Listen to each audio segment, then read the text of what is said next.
Business করতে এসে আমরা বিভিন্নভাবে হতাশ হয়ে যাই। আর এই হতাশাগুলো থেকেই কিন্তু আমরা বিজনেসটাকে বড় করতে পারি না।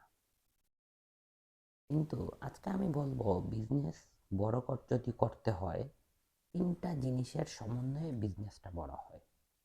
এই তিনটা জিনিস কি? এক, ডিসিপ্লিন; দুই, কমিটমেন্ট; তিন, কাস্টমারের প্রতি সম্মান। ডিসিপ্লিনটা কিভাবে?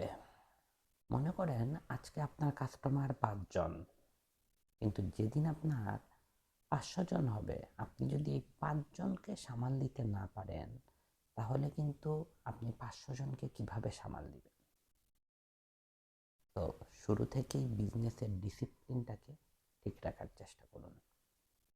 আপনার হয়তো আজকে বিজনেসের মূলধনটা খুব অল্প, কিন্তু এটাকেই যদি আপনি সামাল দিতে না পারেন, আপনার যেদিন বিজনেসটা বড় হবে, সেদিন আপনি টাকাগুলা কিভাবে খরচ করবেন এইটা সম্পর্কে আপনার ধারণা থাকবে না।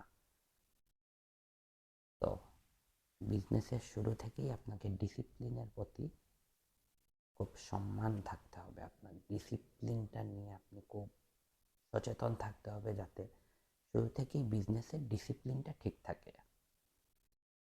Number 2, commitment.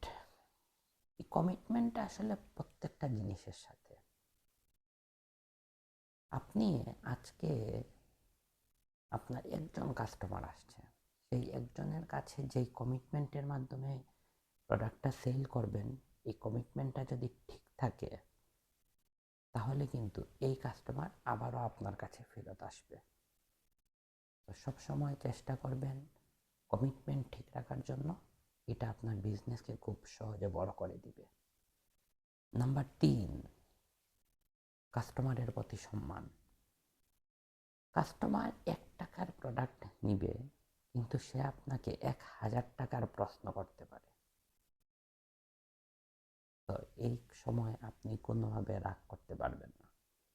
আপনাকে ধৈর্য নিয়ে কাস্টমারকে বোঝাতে হবে, কাস্টমারের প্রতি যত্নশীল হতে হবে, কাস্টমারকে সম্মান করতে হবে। দেখবেন এই কাস্টমার কোনো না কোনো এক সময় আপনার কাছে ফেরত আসবে। আমার বিজনেসে এমন হাজারো কাস্টমারের ঘটনা আছে, যারা আমার কাছ থেকে অনেক প্রশ্ন করে প্রোডাক্ট নেয়নি, কিন্তু কোনো না কোনো একটা সময় আবারও ফেরত এসেছে। তো কাস্টমারকে সম্মান দিবেন, ডিসিপ্লিন ঠিক রাখবেন, কমিটমেন্ট ঠিক রাখবেন, আপনার বিজনেসটা ইনশাল্লাহ খুব তাড়াতাড়ি বড় হবে।